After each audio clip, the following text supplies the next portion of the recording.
last thing on lightweight. Arman Tsarukyan, obviously the odd man out now. We expect Ilia to be unifying against the interim title winner, which would make a long runway for his I wouldn't title. say that he's the odd man out. Well, He had an opportunity, and you guys know how that played out, and he's gonna have to work his way back.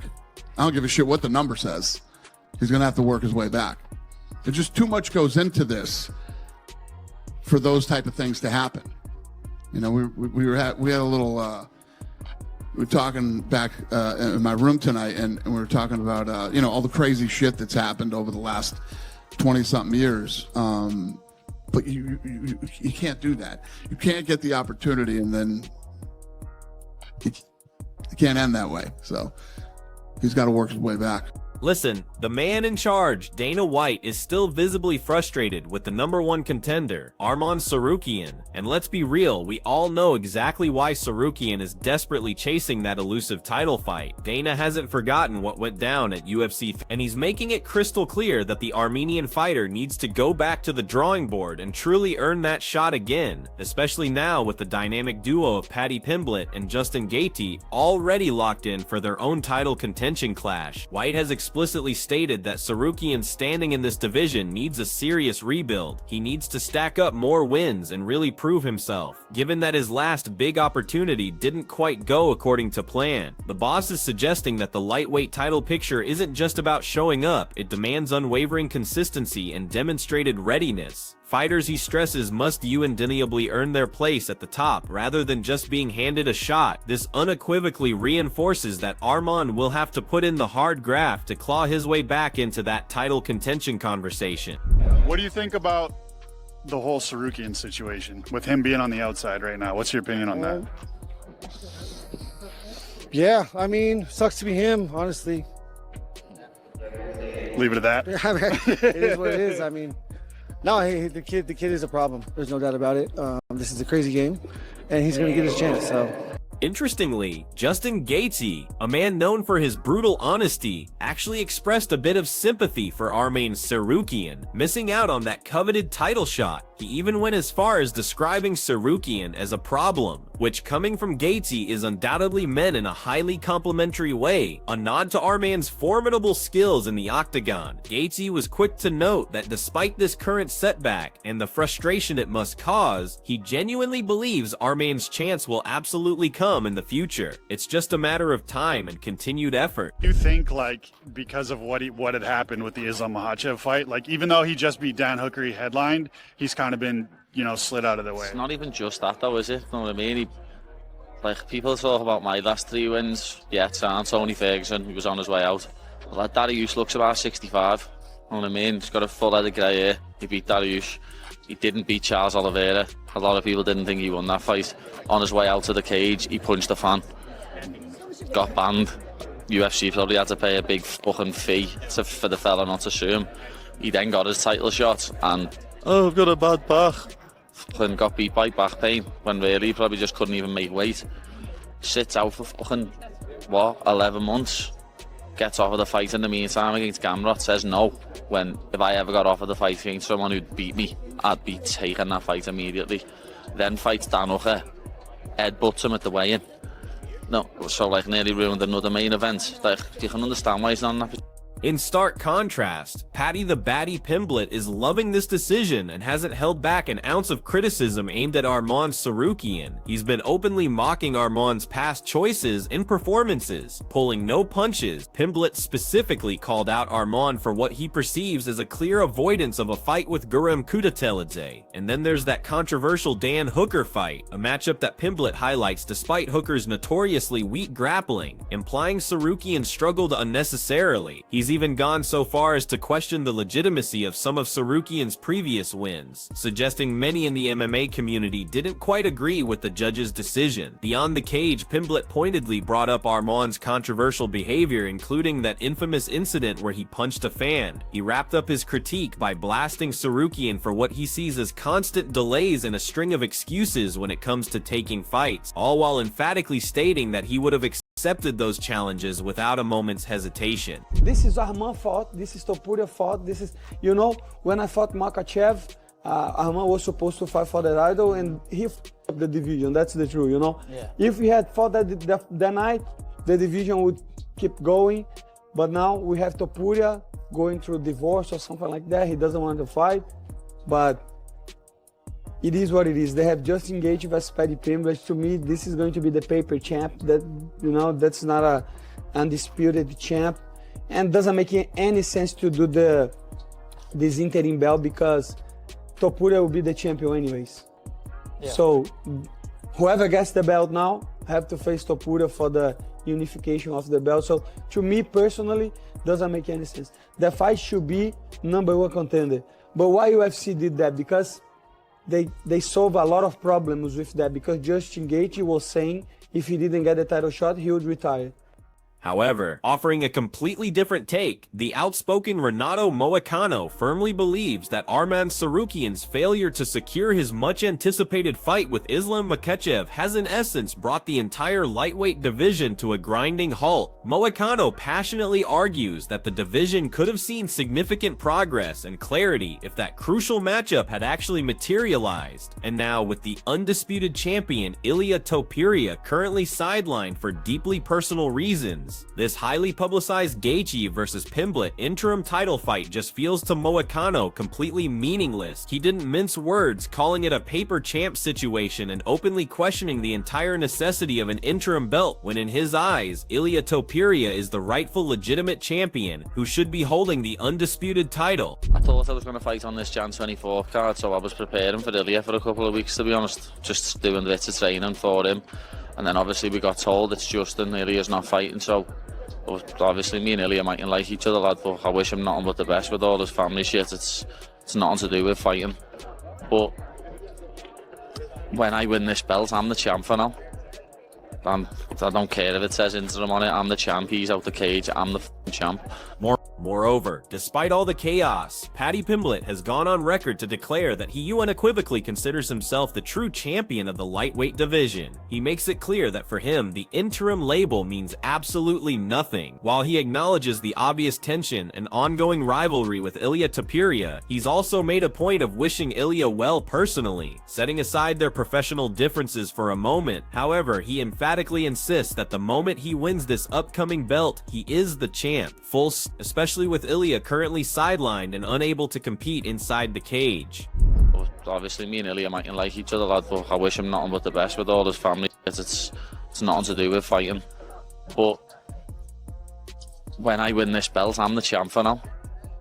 I don't care if it says interim on it, I'm the champ, he's out the cage, I'm the champ. I was just going to ask you that because you were on our Full Send podcast a little while ago, and you almost like made this whole thing happen because you were like, no, I don't want Ilia to win the title. And you were like, I want my first UFC lightweight title defense to be against Ilia Topuria.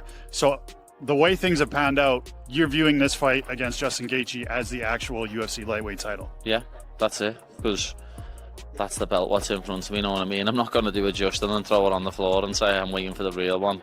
This is the real one. While Ilia's out of the cage, this is the real belt. And I'm coming to take it on with me. That's coming back to Liverpool, lad. It's as simple as that. Despite any past animosity or beef, Paddy Pimblett has made a point to show respect to Ilia Topuria while simultaneously doubling down on his insistence that he will be the true lightweight champion if he emerges victorious in his next fight. He states that regardless of their long-standing differences and rivalry, he genuinely wishes Ilia the very best as he navigates his personal matters outside of the sport, but Pimblett is unwavering. Once he lays claim to that belt, he believes the interim tag will become utterly irrelevant. In his mind, he will be the undisputed champion, no questions asked. Feel like, because I think the odds are in favor of Paddy, like, do you feel like you're going to play spoiler, or do you feel like, hey, they're looking at this whole thing wrong right now? No, I love being the underdog. I think I've been the underdog. So out of the 12 fights, I think I've been an underdog like 8 or 9 times, you know, because I'm always fighting such tough competition. But yeah, absolutely. I'm going to do the same thing I did with Tony Ferguson and Khabib. I'm going to fight this whole thing up, and then I'm going to fight Ilia. Looking ahead with fierce determination, Justin Gaethje has declared his firm intention to replicate the utterly dominant and destructive approach he famously employed in his fights against legends like Tony Ferguson and Khabib Nurmagomedov. Now setting his sights on Paddy Pimblett, Gaethje is not just looking to win, he's openly stating his plan to completely disrupt the entire matchup and strategically position himself for what he truly desires, a monumental showdown with the featherweight king Ilia Topuria, hinting at a cross-divisional super fight that could absolutely electrify the MMA world. So I know the last time you won that interim belt, you threw it on the ground in the cage, says it wasn't the priority for you. Do you have different feelings towards it this time and what it could mean at this point in your career? Yeah, I mean, it wasn't that it wasn't the priority. It was that I knew Khabib was next. And if I was going to sit there and think that I was any kind of champion with that belt, with Khabib being next, I think I was, going to be foolish. I needed that mindset to prepare for that fight, and he beat me. And but ultimately, like I said, this gets us paid as a champion, and it definitely gives me the chance to fight Ilia. I want to fight Ilia. I want to play spoiler just like I did in Khabib and Tony. I'm gonna up for everybody, and there's gonna be no Paddy and Ilia. I'm gonna do the same thing I did for that fight, and then I'm gonna fight Ilia on the White House card if he's ready to fight again. We'll see when he's ready again. Justin Gaethje is practically brimming with excitement as he approaches his second shot at an interim title opportunity. This time at UFC 314, for him this fight represents a golden ticket, a direct path to what he truly wants, the chance to stand across the octagon from Ilia Topuria. What's even more intriguing is his declaration that he's looking to play the spoiler role once again, drawing a direct parallel to the legendary Khabib versus Tony Ferguson fight, a matchup he famously disrupted. Gaethje wants to inject himself into the narrative between Paddy and Ilia just as he did in that monumental, now mythical lightweight clash. It is what it is, and timing is everything. And this is perfect timing to finish everything off like I want to. I was just gonna actually let's touch on that. When you said finish everything off like I want to, what exactly do you mean on that? Like, are we looking towards the end of the line? Like, are we just looking one fight at a time? Or it's always been one fight at a time, but I would be a fool to say that this is the beginning. There's no doubt that the end is near. And, I've been in some of the biggest fights, ever in this company. And they continue to give me these opportunities. And so I'm so thankful for them for giving me this chance to prove that I'm one of the best in the world. Again, since 2017, I fought 12 times and only one guy's been outside of the top 5. So I've been in here, I've been putting in the work, and, it's a tough game. It's a crazy game. Everyone's always like, you're going to win. I'm like, dude, it's such a crazy game.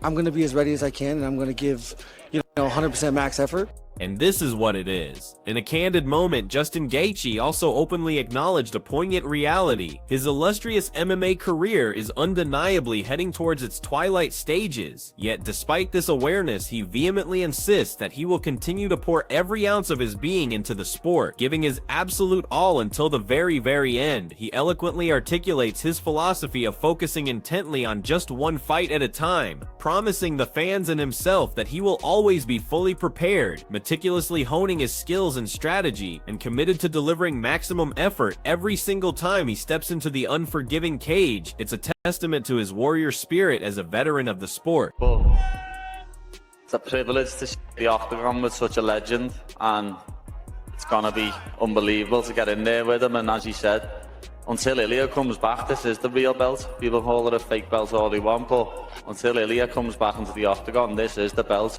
Me and him are fighting for the lightweight championship.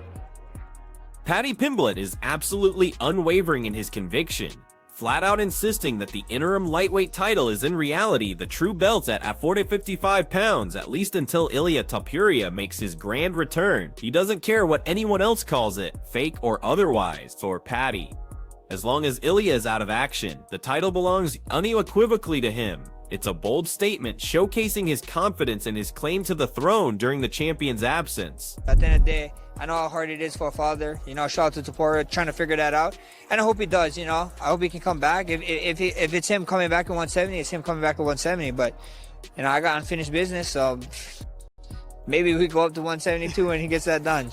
Meanwhile, Max Holloway, the blessed Hawaiian, is also very much in the mix, relentlessly chasing a highly anticipated rematch with Ilia Topuria. He's not just talking, he's gone public with his willingness to follow Topuria anywhere, even up to the welterweight division, just to get that rematch. With a mischievous grin, he joked about having unfinished business with Ilia, playfully suggesting he might make the jump to 70 pounds himself purely for that fight once Topuria has successfully handled all of his personal matters. Paddy Pimblett versus Justin Gaethje, it's gonna be interesting fight because we know Paddy Pimblett, he does know jiu-jitsu, grappling. If they go striking, I think Justin will beat him. But if they try more grappling, then Paddy got this, and who knows what they're gonna do, you know? What kind of fights they will show. And yeah, I don't know who will be winning. Both can win. In the midst of all this drama, the incredibly skilled Merab Dvalishvili, known for his relentless grappling, shared his insights and predictions for the upcoming Paddy Pimblett versus Justin Gaethje interim lightweight title fight. He immediately noted that it promises to be an incredibly interesting and complex matchup. Merab thoughtfully pointed out that if the fight primarily unfolds on the feet, Justin Gaethje, with his explosive striking and devastating power, would likely hold a significant advantage. However, he quickly countered that if the bout were to somehow transition into a grappling-heavy affair, then Paddy Pimblett's ground game could truly shine. Ultimately, Dvalishvili, despite his own wrestling prowess, openly admitted that it's genuinely hard to predict exactly how the fight will play out or who will definitively come out on top, underscoring the intriguing stylistic clash. Well, whoever wins that fight, whether it is Paddy or Justin, how do you think they fare against when Ilia is ready to return? Yeah, they have no chance against Ilia. Either Paddy or Justin, you know. Ilia, very good champion. You know, we know he hits hard, and also he is good wrestler, good jiu-jitsu. Expanding on his analysis, Merab Dvalishvili holds a very strong and clear belief that whoever ultimately emerges victorious between Paddy Pimblett and Justin Gaethje is going to face an absolutely monumental struggle against Ilia Topuria once the undisputed champion makes his highly anticipated return to the octagon. Merab unequivocally states that Topuria is an incredibly formidable champion, boasting a perfectly well-rounded and dangerous skill set. He highlights Topuria's powerful and precise striking, his incredibly solid wrestling game, and his absolutely excellent jiu-jitsu, creating a complete package. Because of this overwhelming array of skills, Dvalishvili believes there will be little to no chance for either Pimblett or Gaethje to truly overcome him, painting a picture of Topuria as an almost insurmountable force in the division. They're not even like, they're just basically saying Paddy's more popular, you're getting it over Arman. Yeah, it's kind of sad, right? And that's I mean, God, I hate like how I kind of get into this too much, but I mean, that's really like, that's the definition of, you know, a monopoly where a single promoter owns the title and the rankings.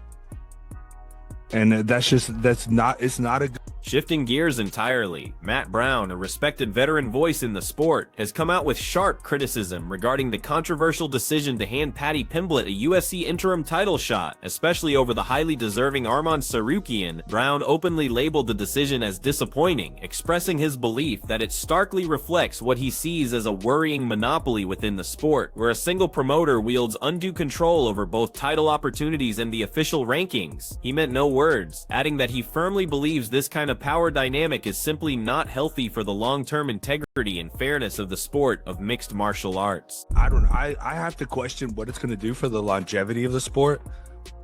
You know, I don't think in the short term it's really going to make a big difference, right? Like, you know, it's going to sell the next fight, right? It's going to sell the next pay-per-view. But trends tend to come and go, right? Fads tend to come and go. At some point, like, you know, to have staying power and lasting power, I think it requires a meritocracy-based system. Further elaborating on his concerns, Matt Brown really dug into the philosophical implications, questioning the long-term impact that these current matchmaking decisions are having on the very fabric of the sport itself. He thoughtfully articulated that, while these choices might admittedly generate a quick boost in short-term pay-per-view sales and whip up immediate hype for the next big fight, he firmly believes that true lasting success for the sport demands a deeply merit-based system. Brown emphasizes that this meritocracy should be the foundation rather than simply chasing fleeting trends or passing fads, suggesting a deeper problem with the UFC's strategic direction. If you want to bring in guys like Arman Tsarukyan or Movsar Evloev, I always mess up how I say his name. You want to bring in these Olympic wrestling level guys. I mean, they don't want to have to go out there and put on some ridiculous show to become a champion. They don't want to have to go on Instagram and start a podcast and make whatever kind of skits on social media and this silly kind of stuff. Like, they just want to be a world champion because they want to be the best athlete. And that's what makes me wonder how the staying power is going to be, right? When you're dealing with guys that are legitimate athletes that want to be legitimate athletes, and they're getting passed up by guys that are entertainers. Matt Brown consistently highlights a significant concern he harbors about the UFC's apparent tendency to prioritize pure entertainment value over the fundamental essence of athletics and genuine sporting competition. He points out that truly elite wrestlers, phenomenal athletes like Arman Tsarukyan or Movsar Evloev, have absolutely no desire to rely on superficial social media antics or elaborate showmanship just to earn a coveted title shot. Their singular goal, their driving ambition, is to become champions purely through their undeniable skill, their rigorous training, and their proven prowess in fierce competition inside the octagon. Brown expresses profound worry that the sport's long-term credibility is being seriously undermined when these dedicated true athletes are inexplicably overlooked, all in favor of fighters who perhaps focus more heavily on captivating the audience with entertainment rather than raw, unadulterated athletic ability. Paddy, only because Justin doesn't want another interim belt. That fucker, I mean, like, that's just it. You could tell, like, as soon as, like, when we were fighting, like, I prepared for a different guy. Like, that'd be real. And it was like, I wanted to go in there and, like, just, that's not about me anyways. We'll talk about Gaethje and Paddy. Paddy's not bad, dude. Paddy's not bad. He's very beatable, and Gaethje's very beatable as well.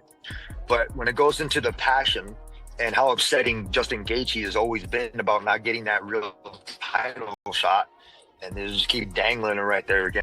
Meanwhile, adding his unique perspective to the pre-fight analysis, Tony Ferguson, El Cucuy himself, believes that Paddy Pimblett will enter the upcoming fight with a significant mental edge. Ferguson sees Paddy as bringing the raw, unbridled drive of someone who is chasing their very first major opportunity, a defining moment in their career. In contrast, he perceives Justin Gaethje as carrying the heavy burden of past title disappointments, having come up short in previous championship bouts. Ferguson is convinced that this intrinsic hunger gives Paddy a distinct advantage, and if he were placing a wager, he would unequivocally back Pimblett as the fighter stepping into a fresh career-defining moment, unlike the seasoned veteran who is undoubtedly familiar with the bitter taste of setbacks. Despite his strong leaning, Ferguson still extended his well wishes to both formidable fighters as they meticulously prepare for this highly anticipated matchup. Paddy's in for a new treat, right? Paddy's the one that's never fought for a belt. He's going in there. He's going to be trying to, get that stuff. He's going to feel a little bit more fresher. He's going to have that little bit of excitedness, in my opinion. So if I was going to the book and I was going to try to place the bet, I mean, shit, I would go with the new kid that's going in there and that's going in there for the new opportunity rather than the old kid that fought for the belt, disrespected it, threw it on the fucking and give a shit for it. In my mentality, that's how he's going to be again. It's going to go for Paddy, in my opinion. So best of luck for both of them. To reiterate, Tony Ferguson strongly believes that Paddy Pimblett is walking into this fight with a considerable mental advantage. He observes that Paddy brings an intense, focused drive characteristic of someone who is on the brink of seizing their very first monumental career opportunity. This contrasts sharply with Justin Gaethje, who according to Ferguson carries the lingering weight and burden of previous title disappointments. Ferguson's analysis suggests that this youthful energy in the quest for a fresh defining moment heavily favors the younger fighter if he were compelled compelled to place a bet, he would undoubtedly back Paddy, seeing him as the one stepping onto a new stage, unlike the veteran Gaethje, who has unfortunately faced setbacks on this grand stage before. Yet despite his clear prediction, Ferguson concluded by wishing both incredible fighters good fortune and success as they finalized their preparations for this high-stakes encounter. I reckon Pimblett's beating him. Mixing up the grappling and the striking, staying at range, not being in the pocket with him like a Chandler would be, like a Fiziev would be. I reckon Pimblett's going to beat him. Gaethje coming towards the tail end of his career. I just want to mention now, Arman Tsarukyan is... this is tough for Arman. Okay, he's probably going to have to fight someone else. He said he would be on this card. I don't know if they then called him and he said, no, I can't be on that card, and that's why they've done this. If that's what comes out from this, I guess it could be a bit more understandable, because otherwise it would have been Nunes Harrison to main event, and we just can't have that. Similarly, the well-regarded MMA guru has put forth his prediction that Paddy Pimblett possesses the keys to overcoming Justin Gaethje. His strategy involves a calculated combination of grappling and striking, all while meticulously maintaining distance and actively avoiding getting into close-range direct slugfests. A dangerous game when facing Gaethje's power. The guru also pointed out the undeniable fact that Gaethje is approaching the later stages of his illustrious career, which could play a factor. Furthermore, the guru expressed genuine sympathy for Arman Tsarukyan, acknowledging that Tsarukyan may now be facing a completely different opponent than expected. He implied that these major scheduling decisions, while a part of the sport, have unfortunately put Arman in an annually difficult and frustrating position, adding another layer of complexity to the lightweight landscape. This is insane. Gaethje versus Pimblett is an absolutely insane fight. I'm looking forward to it. This is a massive, massive matchup. Ton of hype on the line, but I do want to mention, Pimblett has floated up to number 5 in the rankings. Magically. Scouse magic, dude. Scouse magic. Don't ask for that on a street corner in Liverpool, by the way, but this is some Scouse magic. Okay? He just levitated his way into an interim title shot, which is insane, but fair enough. As an Englishman, I'm all on board with this. But, you know, it is what it is. I think he'll beat Gaethje, but let it be known, Gaethje said, I'm not fighting ever again, and I'll retire if you don't give me a title shot. And they bent the knee. They bent the knee to Justin Gaethje and just gave him what he wanted. The MMA guru, with an air of excitement, vividly described the highly anticipated Gaethje versus Pimblett fight as nothing short of absolutely wild, emphatically highlighting it as a major matchup, absolutely brimming with unprecedented hype. He even playfully joked about Pimblett's remarkably sudden ascent into the top 5 rankings, cheekily attributing it to Scouse magic, which of course directly led to this huge interim title opportunity for the baddie, while admitting his natural excitement as an Englishman rooting for Pimblett. The guru also thoughtfully noted that Gaethje himself had previously made a very firm ultimatum. Either he gets a title shot or he was seriously considering retirement. In the end, it seems the UFC ultimately delivered on Gaethje's very direct demand, setting the stage for this compelling clash. This is a very, very tough competitive matchup. Now, Justin Gaethje is no spring chicken. I think he's 36 years old. But you know what you're going to get with Justin Gaethje. Yes, of course, against Max Holloway at UFC 300, he got knocked out. He got embarrassed. He got face planted. I tell you what, it was a shocking scene, okay? But that's not normally what happens with Justin Gaethje. He is one of the most exciting fighters. They do call him the human highlight reel for a reason. He's got great wrestling, but the boxing, the striking, the leg kicks, the punch power that he has, I'm telling you, this man is no joke. And neither is Paddy Pimblett, right? We saw last time against Michael Chandler, he is the real deal. He absolutely smoked him. He's undefeated in the UFC. He put a beating on Michael. Shifting focus, the legendary Michael Bisping, with his characteristic analytical prowess, views the Paddy Pimblett versus Justin Gaethje fight as an exceptionally competitive and intriguing matchup. He points out that even at the seasoned age of 36, Gaethje remarkably retains his explosive power, showcasing formidable wrestling skills, devastating striking, and those signature bone-shattering leg kicks. Bisping quickly dismisses Gaethje's recent knockout loss to Max Holloway, emphasizing that it's absolutely not indicative of his usual incredibly dangerous form. On the flip side, Bisping also highlights Pimblett's impressive and dominant victory over Renato Moicano, along with his pristine undefeated UFC record, all of which firmly establish him as a serious and legitimate threat in this high-stakes encounter. And for Justin Gaethje, this is the final go. This is the final crack of the whip. The man's had 2 title fights in the past, Charles Oliveira to Khabib Nurmagomedov, and now he gets to go up against Paddy Pimblett. Now, talking about the matchup, of course, it is an easier fight for Justin than what it is against Khabib Nurmagomedov, one of the greatest of all time. Islam Makhachev, the current pound for pound, and according to many people, a man that is surpassing Khabib Nurmagomedov, right? So in that regard, it is an easier matchup. Will Paddy be able to take him down? Will he dance around the octagon? Yes, he will. Will he try and replicate the game plan of Max Holloway? Of course he will. Who wouldn't try and do that? You aren't going to stand and go toe-to-toe with Justin Gaethje because the man does have knockout power. But underestimate Paddy at your peril. That's all I'll say about that. Michael Bisping candidly assesses this upcoming fight as Justin Gaethje's absolute last major opportunity for a truly significant victory, especially considering his previous hard-fought title bouts against formidable champions like Charles Oliveira and Islam Makhachev, while Paddy Pimblett might indeed appear less physically intimidating than a powerhouse like Makhachev. Bisping adamantly stresses that the baddie remains an incredibly serious threat in the octagon. He anticipates that Pimblett will likely employ a strategy focused on intelligent movement and will actively aim to avoid direct toe-to-toe exchanges with Gaethje, a fighter renowned for his dangerous knockout power. However, Bisping issues a stern warning: do not under any circumstances underestimate Pimblett. Overall, he wholeheartedly describes this as a genuinely compelling and undeniably high-stakes matchup that fans absolutely won't want to miss. I just really don't feel like there's an argument there. What do you mean? Gaethje versus Paddy? Okay, Yeah. if you had only watched one of those fights, and you ask America, you ask the world, you only get to watch one. Yeah. January 24th, you only get to watch one. Who do you guys want to watch? Be honest.